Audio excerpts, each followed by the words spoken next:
Bueno, noticia del día sin duda, un jurado de Delaware declaró hoy a Hunter Biden culpable de los 3 cargos criminales que se le imputaban, 2 de ellos por mentir en una pregunta sobre consumo de drogas cuando compró un arma de fuego en octubre del 2018, si no recuerdo mal, y el tercero por tener el arma mientras consumía drogas.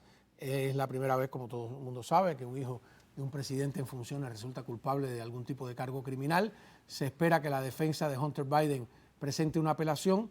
La jueza, de todas maneras, no fijó una fecha exacta para dictar sentencia, pero a la misma vez podría ser que esto ocurriera dentro de 2 o 3 meses, están diciendo por ahí.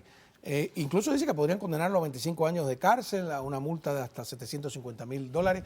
Vamos a preguntarle al doctor Nelson Rodríguez Varela, abogado, que también fue fiscal. Muchas gracias por estar con nosotros, ¿no? Gracias, Juan Manuel, un placer. A ver, ¿por dónde empezar, no?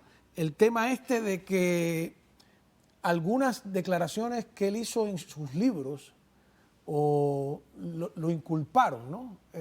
¿Cómo fue? Claro, declaraciones que él hace acerca de sus propios problemas con el consumo de droga, y hay que reconocer que el consumo de droga en gran medida es una enfermedad. Hay personas que no pueden controlar eso, son víctimas hasta cierto punto, y se ha determinado que realmente es eso. Este caso no se trata acerca de encausar un problema a una persona por su problema de drogas, sino de cometer crímenes con respecto a la tenencia de armas, las declaraciones oficiales que se tienen que hacer en el formulario del ATF para poder llevar a cabo una transacción donde compras un arma de fuego. Y eso es precisamente en lo que el gobierno se enfocó en este caso. Y la evidencia fue sus propias palabras, las palabras de otras personas que observaron acciones de su parte, información obtenida de la computadora propia de él con respecto a ciertas cosas que él había dicho con respecto a su adicción. Creo que los miembros del jurado vieron que realmente había una adicción fuerte por parte de este señor que abarcó el tiempo en el cual él compró esa arma de fuego. Inclusive miembros de su familia testificaron al respecto de esas cosas.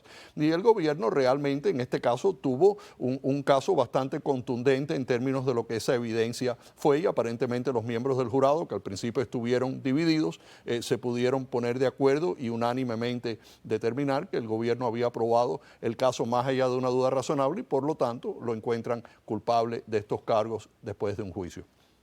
¿Qué están hablando de, bueno, que podría 2 o 3 meses demorar la sentencia? Y sucede así, porque ahora en una sentencia federal la Corte tiene que ordenar un reporte presentencia. Ese reporte presentencia es parte de la información que la Corte va a manejar, que los abogados van a manejar, para poder determinar cuál va a ser la sentencia apropiada en este caso. Ese reporte de presentencia lo prepara el Departamento de Probation, de Libertad Condicional, que es un departamento que además tiene un montón de oficiales que se ocupan de hacer este tipo de reporte. Tiene que ver con características del crimen, características personales del acusado, habilidad de trabajo, el tiempo que ha trabajado esa persona, muchos elementos, incluyendo también cuál es el cálculo basado en las pautas de sentencia en lo cual el juez se debería de basar para dar una sentencia en este caso. Y obviamente después de que ese reporte está listo, ambas partes tienen la habilidad de poder comentar sobre ese reporte, poder presentar objeciones con respecto a lo que ese reporte dice, pelear tal vez el cálculo y ofrecer bajo ciertos estatutos una petición a la Corte para que la Corte tome en consideración ciertos elementos que no son solamente los elementos que tienen que ver con el cálculo de sentencia, sino otros elementos de características personales. Siempre la Corte en un momento de sentencia tiene que buscar una sentencia que castigue para la ofensa, que sea conmensurada con las acciones del acusado, pero que tome también en consideración otras características basado en ciertas reglas, y la Corte entonces tomar una decisión porque tiene jurisdicción y tiene también la habilidad de imponer una sentencia que no sea una sentencia más severa de lo que tiene que ser para castigar las acciones del acusado en este caso y en cualquier caso federal. Vamos a ir a una pausa. Cuando regresemos voy adelantando las preguntas. 1, ¿a cuánto podría ser condenado?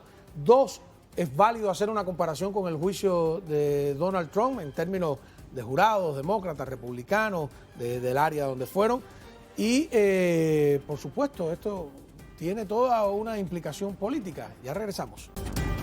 No hay manera de hablar del caso de Hunter Biden sin hablar de política, sin hablar y compararlo con el de Donald Trump. Se dijo que Donald Trump estaba siendo juzgado en el peor lugar para él y fue hallado culpable, pero Hunter Biden ha sido juzgado en el mejor lugar y también fue hallado culpable.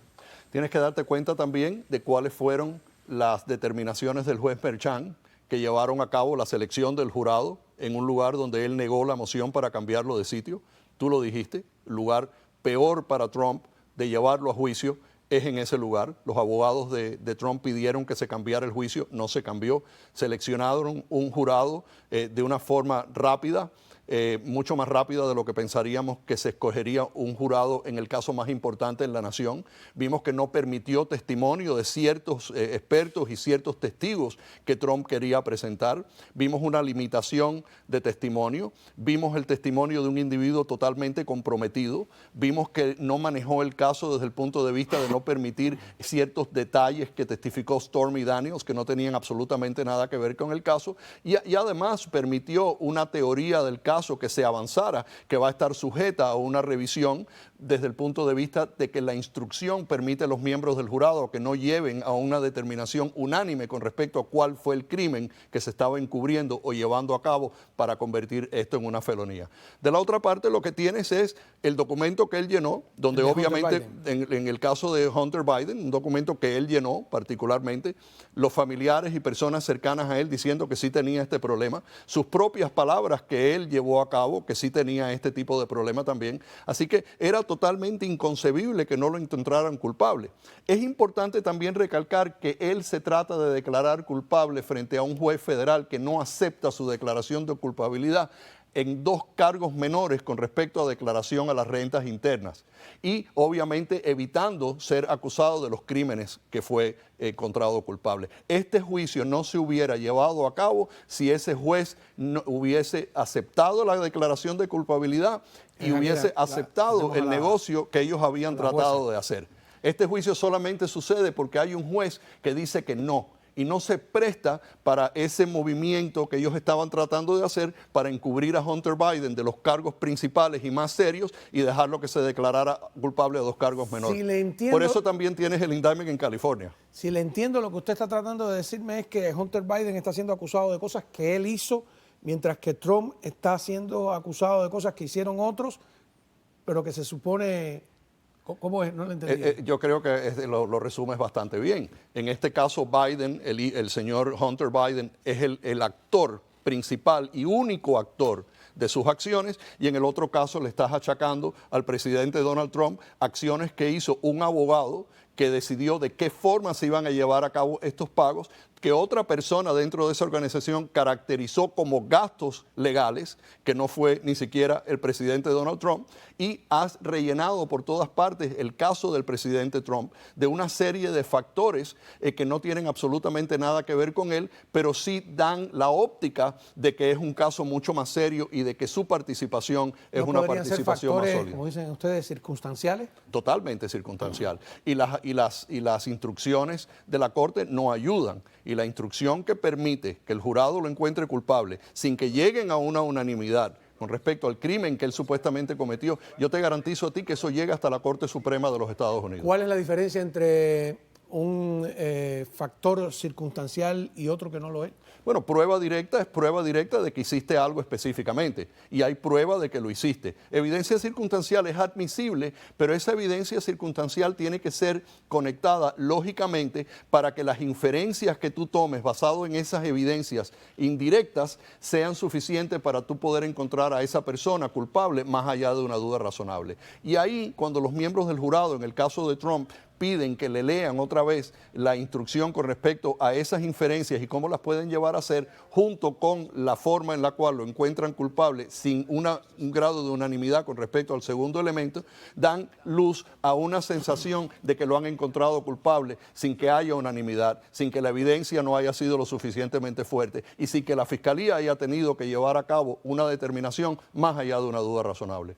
¿Es posible predecir ¿cuál va a ser la sentencia en ambos casos? Yo pienso que la sentencia en el caso de Hunter Biden no va a ser una sentencia de prisión.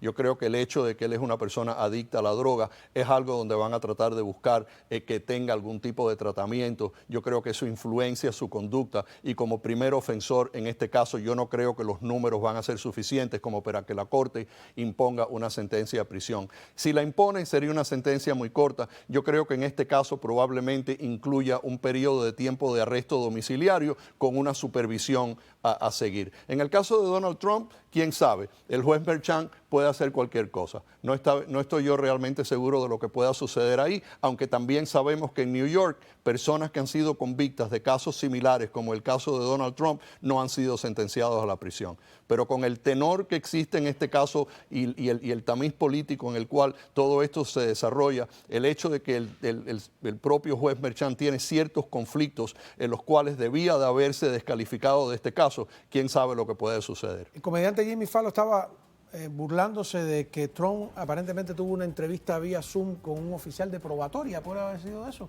¿Perdón? Con un oficial de probatoria que tuvo una entrevista, eso... Tiene una entrevista con el Servicio de Libertad Condicional, de Probation, porque similarmente en New York, como hablé anteriormente de los casos federales, se prepara un reporte de presentencia. Pero yo creo que ¿Eso no indica nada? Jimmy Fallon es un payaso total. No sabe nada de leyes, no conoce el proceso, lo único que hace es chistes. Viene de Saturday Night Live y lo que él hace es ser chistoso y es famoso por ser chistoso. No creo que tenga mucha validez lo que piense Jimmy Fallon. Ok, bueno, nada. Espero que no nos esté viendo. Me gustaría que me viera.